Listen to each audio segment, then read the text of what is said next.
लोकसभा में, वहां एकदम स्पष्ट बात थी। अमित शाह जिस समय गुस्से में आए, विपक्ष के नेता महोदय कहते हैं कि पहले मेरी बात का आप जवाब दीजिए, मैं सुनना चाहता हूं। आपकी मुंसफी से संसद नहीं चलेगी, मेरे यहाँ बोलने का क्रम मैं तय करूंगा, इस तरह से नहीं चलेगी संसद। अमित शाह वही कह रहे हैं कि मैंने तो तमाम आरोप लगाए, सबका नाम ले लिया, लेकिन ये भागे तब है साहब जब मैंने घुसपैठियों का नाम लिया। ये क्यों सदन छोड़कर भाग गए? मैं इनके सामने तो कोई बात भी नहीं कर रहा था, ना कांग्रेस पार्टी के सामने बात कर रहा था।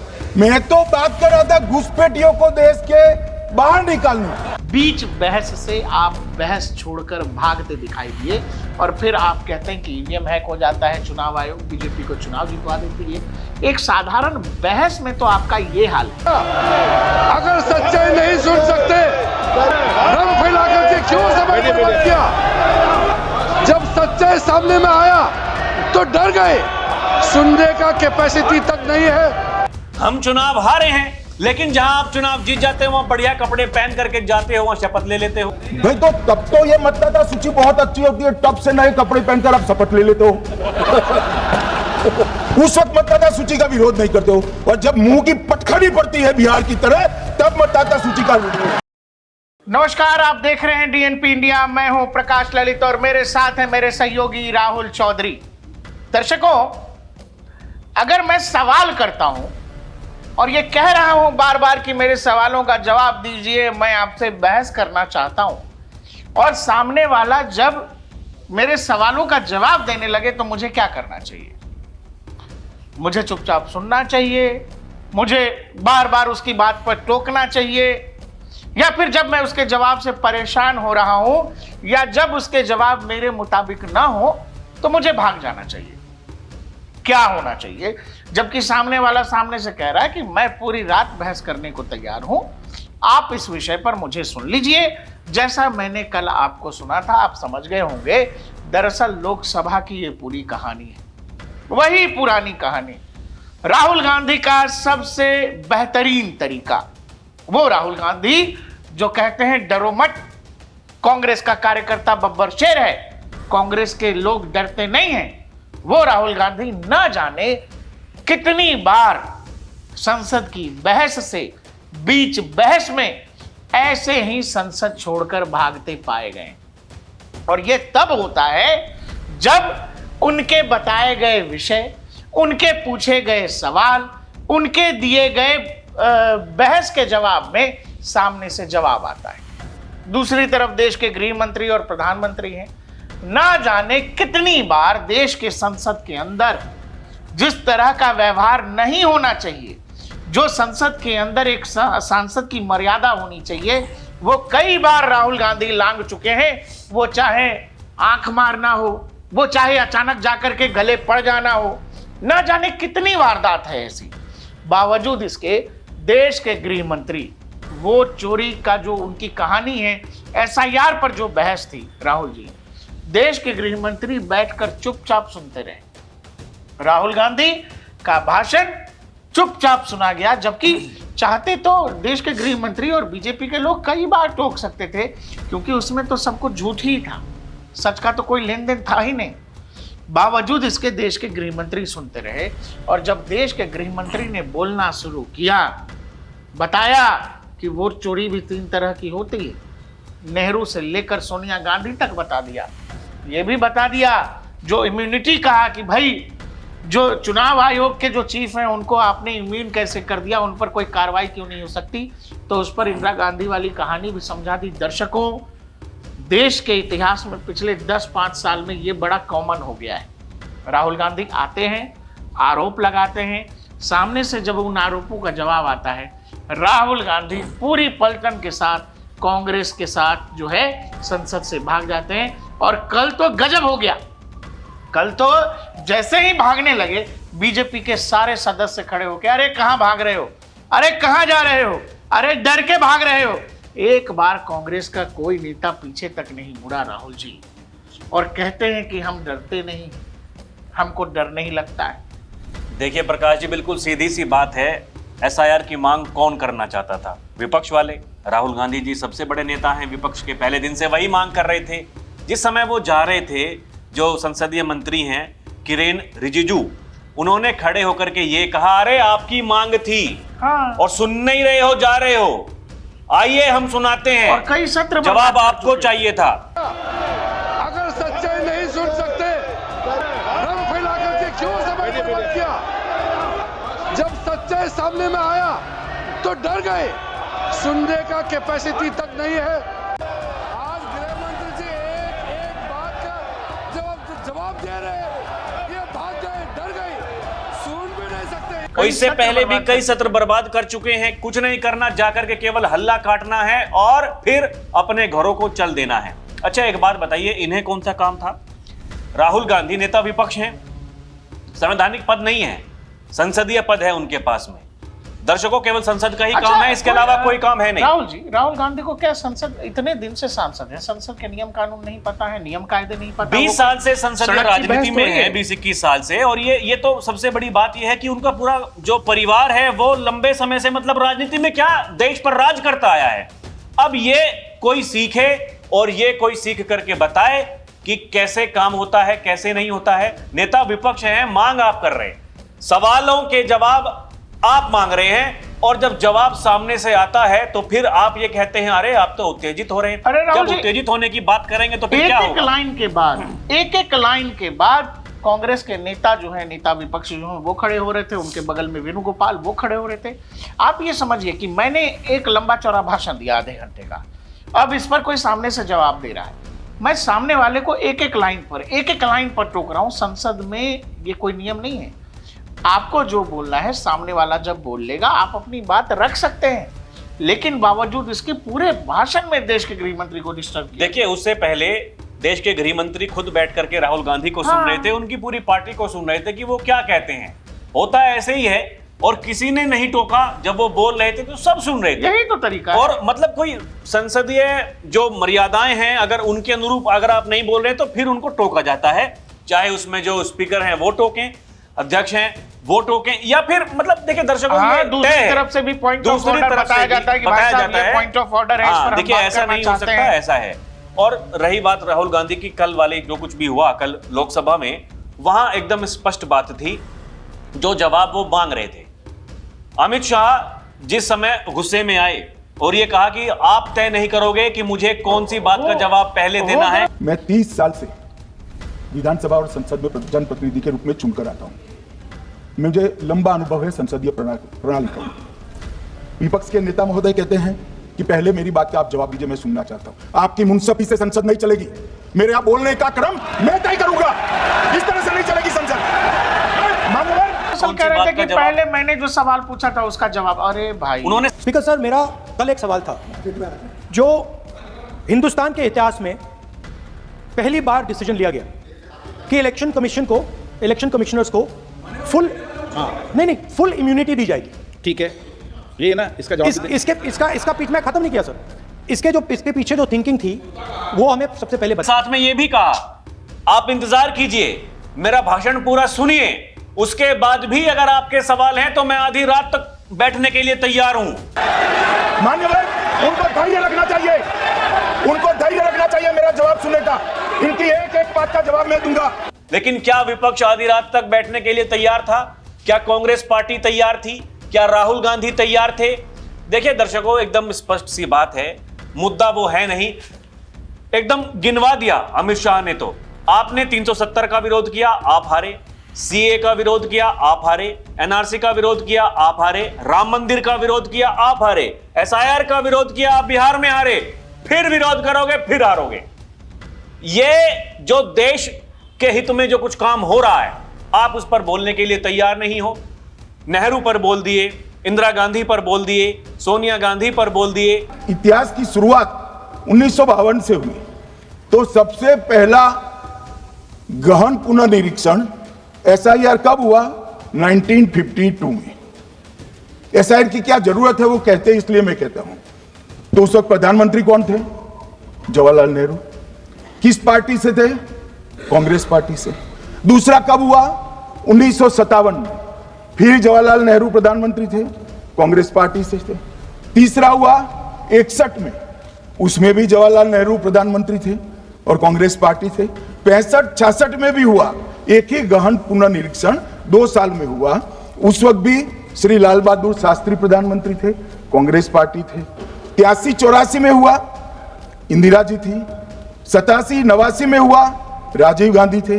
92-93-95 में हुआ, नरसिम्हा राव थे। लेकिन राहुल गांधी उस समय तक तो सुन रहे थे। केसी वेणुगोपाल खड़े होकर के वहां से चिल्लाए कि देखिए जी, आप ये कह रहे हैं जब सोनिया गांधी का नंबर आया। अमित शाह जो देश के गृह मंत्री हैं, उन्होंने कहा कि मैं आरोप नहीं लगा रहा हूं, मैं तो ये कह रहा हूं कि विवाद है, एक डिस्प्यूट है जो कोर्ट में है। कल को कोर्ट क्या फैसला सुनाएगा उसके बाद फिर आपको बताऊंगा। आप कहते हो वोट चोरी, वोट चोरी, वोट चोरी, बताया गया 3 तरह की वोट चोरी है। 3 वोट चोरी की घटनाएं बताना चाहता हूं। सबसे पहली घटना हुई आजादी के बाद, देश का प्रधानमंत्री तय करना था। तय कौन करना था? तो उस वक्त के जितने प्रांत थे, इसके कांग्रेस के अध्यक्ष होंगे, उनके एक एक वोट से तय होना था। अब 28 वोट श्री सरदार पटेल को मिले और 2 वोट जवाहरलाल नेहरू जी और साहब प्रधानमंत्री जवाहरलाल जी बने। परंतु ऐसा नहीं है कि हम 2014 के बाद एक भी चुनाव नहीं हारे। छत्तीसगढ़ में 18 में हारे, राजस्थान में 18 में हारे, मध्य प्रदेश में 18 में हारे, कर्नाटक में भी 14 के बाद हारे, तेलंगाना में हम जीत नहीं पाए, चेन्नई में हम जीत नहीं पाए, बंगाल में भी हम हारे। भाई तो तब तो ये मतदाता सूची बहुत अच्छी होती है, टब से नए कपड़े पहनकर आप शपथ ले लेते हो। उस वक्त मतदाता सूची का विरोध नहीं करते हो, और जब मुंह की पटखनी पड़ती है बिहार की तरह, तब मतदाता सूची का विरोध करते हो। माननीय मेरे दोहरे मापदंड नहीं चलेंगे लोकतंत्र में। जब आप जीतते हो तब चुनाव आयोग महान है, जब आप हारते हो तो चुनाव आयोग निकम्मा है, बीजेपी का कहने पर चलता है। जब आप जीतते हो मतदाता सूची अच्छी है, मतदाता सूची अच्छी है, और जब आप हारते हो तो मतदाता सूची खराब है। मान्यवर, मुझे कोई आपत्ति नहीं, इस प्रकार का भ्रांति फैलाए तो फैलाए। मेरा दायित्व है कि इस देश की जनता को एक ड्यूअल स्टैंडर्ड की जानकारी देना, जो मैं आज इस सदन में खड़े होकर दे रहा हूं। मान्यवर, पहली वोट चोरी नेहरू जी ने की। वो नेहरू जी ने कि जब तमाम कांग्रेस की प्रदेश समितियों ने सरदार पटेल के लिए वोट किया कि पटेल साहब प्रधानमंत्री होंगे, एक पर्ची से जो है सब हैक हो गया, और उसके बाद नेहरू जी तो पहली वोट चोरी बताई। दूसरी वोट चोरी उन्होंने ये बताया जो इंदिरा गांधी के दौर में हुई। तीसरी वोट चोरी उन्होंने कहा कि जी एक न्यायालय में मामला आया है, दिल्ली में वाद आया है कि पता लग रहा है कि वोट तो बना, मतलब मतदाता तो बने 1983 में, लेकिन वोट दे रहे हैं देश में 1980 से। अब उसमें सोनिया गांधी का जिक्र करते हुए कह दिया उन्होंने। अब जब याचिका कोर्ट में गई है, सुनवाई वहां पर होगी, बुलाया जाएगा, दोनों पक्षों को सुना जाएगा, उसके बाद में कोर्ट क्या फैसला लेता है उसमें इंतजार है, अभी इंतजार करना होगा। लेकिन है तो है, आरोप तो ऐसे लगे हैं, आरोप सिद्ध होते हैं कि नहीं होते हैं वो कानूनी प्रक्रिया है। लेकिन जैसे कानूनी प्रक्रिया होती है, ऐसे ही संसद की भी एक प्रक्रिया होती है। आप उसको कितना निभा रहे हैं, आप उसमें कितना पार्टिसिपेट कर रहे हैं। कुछ भी मुद्दा हो, आप जब हल्ला करते हैं या फिर जो चर्चा करने लायक विषय है नहीं, पहले तो एसआईआर सरकार पहले दिन से ये कह रही है, चुनाव आयोग संवैधानिक संस्था है, हम उसके बारे में क्या कहेंगे। वही सरकार ने कल भी कहा, हाँ, भाई कल भी कहा करेंगे। उन्होंने कहा ठीक है भाई, आपने कहा कि चुनाव सुधार पर बात होनी चाहिए, तो हम तुरंत राजी हो गए कि ठीक है भाई करिए। लेकिन चुनाव सुधार पर बात ना करते हुए आपने एसआईआर पर बात की। आपने कहा देखिए वहां इतनी चोरी हो गई, वहां ऐसे बीजेपी जीत गई, वहां ऐसे एनडीए जीत गई। लेकिन जब सुनने की बारी आई तो फिर क्या हुआ, वॉकआउट। सच कड़वा होता है ना, क्योंकि सुनने की क्षमता सच तो बर्दाश्त करना भाई जो बड़ा। आप सुनना चाहते हैं, फिर ये कहते हैं कि इतिहास पर बात मत कीजिए। वही कल गृह मंत्री भी कह रहे थे। और मान्यवर, एक नई फैशन हो गई, इतिहास बताते हैं तो नाराज हो जाते हैं कि आप इतिहास मत बताइए। अरे भला कोई भी प्रक्रिया, कोई भी देश, कोई भी समाज इतिहास को छोड़कर कैसे आगे बढ़ सकता है। इतिहास कोई भी समाज का महत्वपूर्ण अंग है। कि इतिहास पर बात ये कहते हैं कि नहीं कीजिए। अरे इतिहास को सीख करके तो हम आगे बढ़ते हैं। वर्तमान में अगर आए हैं तो इतिहास को देख करके ही आए हैं। हमने क्या खोया, हमने क्या पाया, और वर्तमान में हम क्या कर रहे हैं, और इसी के आधार पर हम अपना भविष्य तय करते हैं। हम वहां से यहां आ गए, अब हमें वहां तक जाना है, उसके लिए हमें क्या करना पड़ेगा। लेकिन समस्या इस बात की है, जो मुद्दा ही नहीं है। अभी मैं उनको देख रहा था, जब जिन्होंने मनीष तिवारी, कांग्रेस के सांसद, जिन्होंने इस बहस की शुरुआत करी, उन्होंने ये कह दिया संविधान में है ही नहीं, चुनाव आयोग करा ही नहीं सकता। संविधान में नहीं था, फिर नेहरू जी ने क्यों करा दिया। संविधान में नहीं था, जब आपकी सरकार थी तो फिर आपने क्यों करा दिया था। सरकार ने कराया है, भाई नहीं था संविधान में तो फिर आपने संविधान क्यों तोड़ दिया। था तभी तो कराए थे। मतलब इस प्रकार का झूठ और खुलेआम झूठ। और दर्शकों, सबसे अजीब बात क्या है कि गृह मंत्री ने राजीव गांधी की बात की, सोनिया गांधी की बात की, नेहरू जी की बात की, इंदिरा गांधी की बात की, तमाम आरोप प्रत्यारोप लगाए, लेकिन राहुल गांधी और उनकी टीम संसद से भागी तब ये खुद अमित शाह ने बताया। सुनिए। ये क्यों सदन छोड़कर भाग गए? मैं इनके सामने तो कोई बात भी नहीं कर रहा था, ना कांग्रेस पार्टी के सामने बात कर रहा था। मैं तो बात कर रहा था घुसपैठियों को देश के बाहर निकालने की। अब ये तो देखिए साहब, अगर मैंने इतने सारे आरोप करे श्री जवाहरलाल नेहरू पर, इंदिरा गांधी पर, इनके पिताजी पर, सोनिया जी पर, तब भागते तो लाजिम था। ये घुसपैठियों को लिए भाग। बड़ी अजीब बात है राहुल जी, कि अमित शाह वही कह रहे हैं कि मैंने तो तमाम आरोप लगाए, सबका नाम ले लिया, लेकिन ये भागे तब है साहब जब मैंने घुसपैठियों का नाम लिया। ये गजब है। मैं घुसपैठियां भगाने की बात करता हूँ, ये लोग संसद से भाग गए। मतलब अमित शाह जी ये कह रहे हैं कि देखिए हमने जो 3D जो सेलेक्ट किए हैं, यानी डिटेक्ट, डिलीट, डिपोर्ट, कि हमारी पॉलिसी है डिटेक्ट, डिलीट और डिपोर्ट। उनकी पॉलिसी है नॉर्मलाइज कर दो घुसपैठ को, उसके बाद में मान्यता प्रदान कर दो और चुनाव में मतदाता सूची में डालकर फॉर्मलाइज कर दो।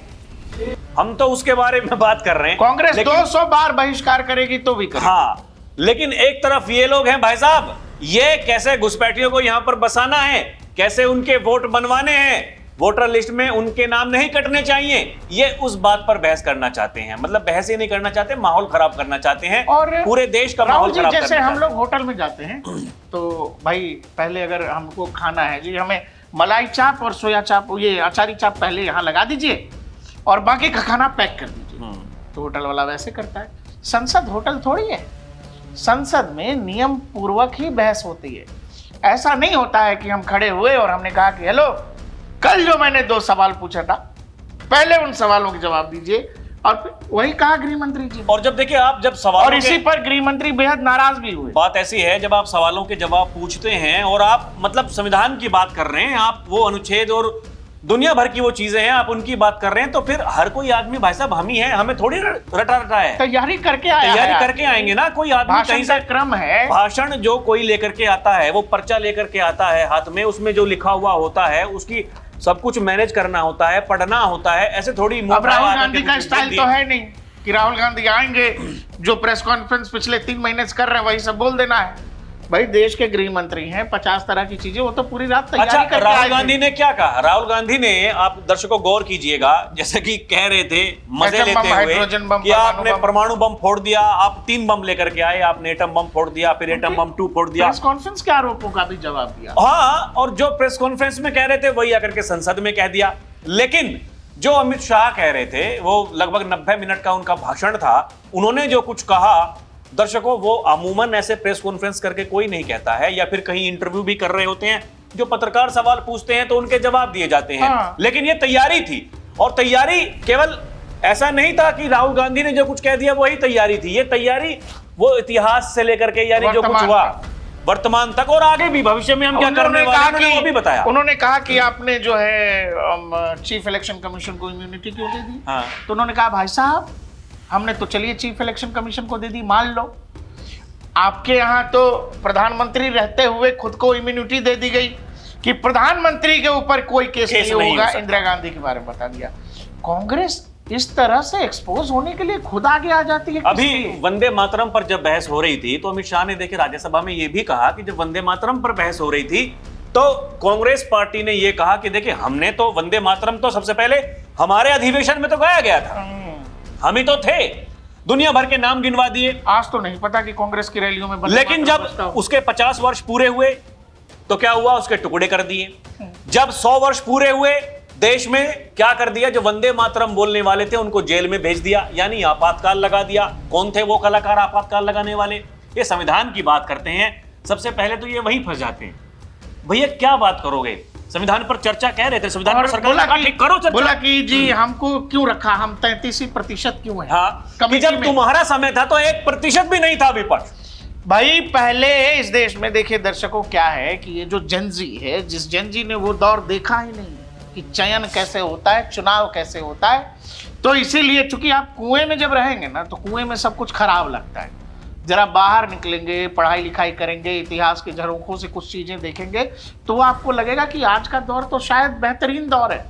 इस दौर में वो दौर भी देश ने देखा है जहां चुनाव आयोग के चीफ इलेक्शन कमीशन ऐसे चुने जाते थे, अच्छा आज सही है, क्यों? तो ये सबसे वफादार आदमी है, किसी परिवार का, किसी पार्टी का। और किसी ने वो मन मुताबिक काम नहीं किया तो फिर रातों रात हटा दिया, कल को दूसरे को बना ऐसे दिया। चुनाव होता था, मतलब देश के प्रधानमंत्री ही चुना करते थे लंबे समय तक। मौजूदा सरकार में अब ये कानून है कि चलिए जी इसमें विपक्ष वालों को भी बिठा लो। अब राहुल गांधी का कहना यह है कि भाई विपक्ष 33% क्यों है, तो उस पर अमित शाह ने कहा कि भाई ये जिम्मेवारी तो देश की जनता तय करती है कि कौन 60% होगा, कौन 33% होगा।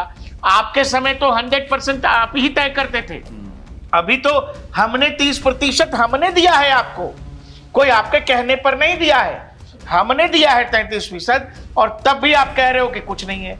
जो लोग खुद ही सब कुछ तय कर लिया करते थे वो लोग आज आरोप लगा रहे हैं कि सब कुछ खराब है। और एक और बात, पहली बार राहुल जी बहुत खुल करके कह दिया गया कि भाई कहा जाता है कांग्रेस की तरफ से कि सभी इंस्टीट्यूशंस में, विश्वविद्यालयों में आरएसएस के लोग भरे जा रहे हैं, आरएसएस के कुलपति बनाए जा रहे हैं। कहा अमित शाह ने?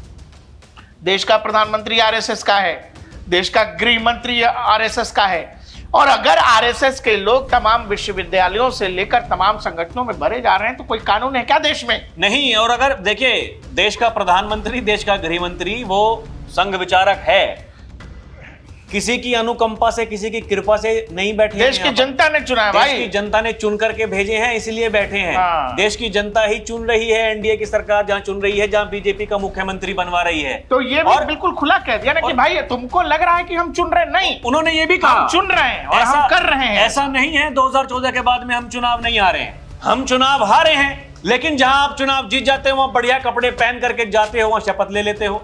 ये कैसा चलेगा भाई?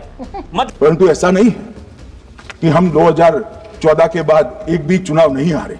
छत्तीसगढ़ में 18 में हारे, राजस्थान में 18 में हारे, मध्य प्रदेश में 18 में हारे, कर्नाटक में भी 14 के बाद हारे, तेलंगाना में हम जीत नहीं पाए, चेन्नई में हम जीत नहीं पाए, बंगाल में भी हम हारे। भाई तो तब तो ये मतदाता सूची बहुत अच्छी होती है, तब से नए कपड़े पहनकर आप शपथ ले लेते हो। मतलब जहां चुनाव जीते वहां कोई बहिष्कार नहीं, बढ़िया फर्स्ट क्लास कपड़े पहनेंगे, जाएंगे, अरे देखे कौन से कपड़े अच्छे लग रहे हैं, ये अच्छे लग रहे हैं, जाएगा शपथ लेने। एक चीज कई बार लगता था कि बीजेपी इस तरह के मामलों में रक्षात्मक मुद्रा में आ जाती है कि भाई कुलपतियों को नियुक्त किया जा रहा है आरएसएस से, तमाम विश्वविद्यालयों, संगठनों में आरएसएस के लोगों को डाला जा रहा है। मतलब बीजेपी इस पे भी रक्षात्मक मुद्रा में नहीं है, वो कह रही है कि भाई करेंगे ना। आपने क्या किया जब आपका समय था तो क्या कर दिया था? अपने दौर में क्या किया? नहीं, इस देश का बंटवारा किस आधार पर हुआ? हाँ भाई, और उसके बाद भी किसको बनाया सबसे पहले आपने? शिक्षा मंत्री। शिक्षा मंत्री सबसे पहले उन्होंने कहा कि लंबे समय तक वाम पंथों का कब्जा रहा है यहाँ पर, और आज गुम है, लुप्त हो गए।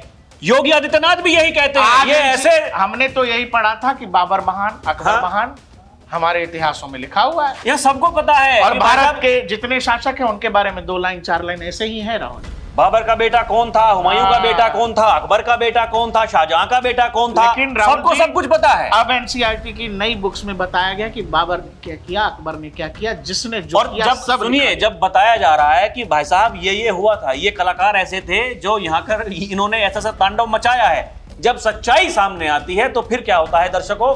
फिर ये होता है, अरे देखिए इतिहास को कुरेद रहे हैं, क्या हासिल होगा, खोदने से क्या होगा? बताया था संभल में खोदने से क्या मिलता है। वो बजरंगबली की मूर्ति रातों रात प्रशासन ने जाकर के वहां पर नहीं रख दी थी। वो कुएं जो वहां पर मिल रहे थे रातों रात जाकर के प्रशासन ने नहीं बना दिए थे। उनके ऊपर जो पेड़ उगवाए थे रातों रात नहीं खड़े कर दिए थे। खोदते हैं तो पता चलता है, और यही वो कारण है कि एएसआई ने जब अपनी रिपोर्ट दी सुप्रीम कोर्ट में, साक्ष्यों के आधार पर बना है राम मंदिर, वहां भी किसी की कृपा से नहीं बना है।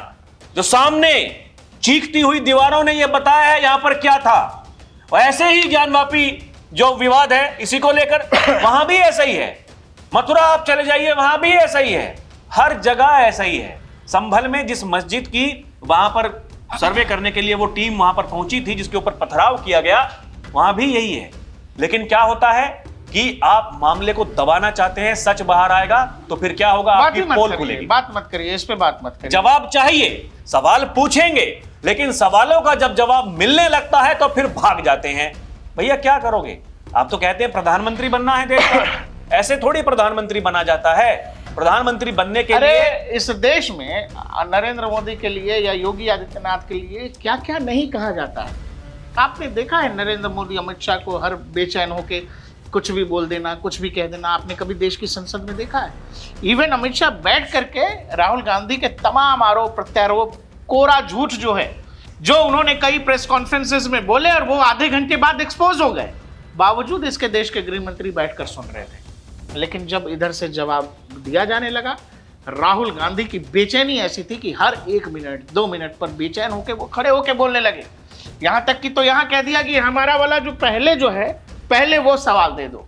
इस पर तो अमित शाह ने जो जवाब दे दिया, मुझे लगता है कि राहुल गांधी ताउम्र याद रखेंगे कल जो अमित शाह का रूप था संसद भवन में। देश के प्रधानमंत्री ने देश के गृह मंत्री की तारीफ की कि भाई बेहतरीन भाषण था। और दरअसल जो मुद्दे विपक्ष की तरफ से चुनाव सुधार प्रक्रिया पर बहस थी, और विपक्ष वही सब करने लगा देश की संसद में जो वो सड़कों पर आजकल कर रहा है पिछले 1-1.5 साल में। और बाद में हुआ क्या? बीच बहस से आप बहस छोड़कर भागते दिखाई दिए, और फिर आप कहते हैं कि ईवीएम हैक हो जाता है, चुनाव आयोग बीजेपी को चुनाव जितवा देती है। एक साधारण बहस में तो आपका ये हाल है। जो संसद की बहस है, जहां आपकी मांग है, आपने मांगा है बहस, वो बहस तक में आप तो जीत नहीं पाते हो। आप बहस छोड़ के जब भागते हो तो देश की जनता बेहतर समझ रही है कि कौन भाग रहा है, कौन डर रहा है, और फिर आप जाके रैलियों में कहते हो कि डरो मत। तो इस बात की सच्चाई देश की जनता समझती है, और इसीलिए कांग्रेस को यह समझना पड़ेगा कि कांग्रेस हर बाजी हार कहां रही है। देखते रहिए डीएनपी इंडिया, हर खबर भरोसे के साथ।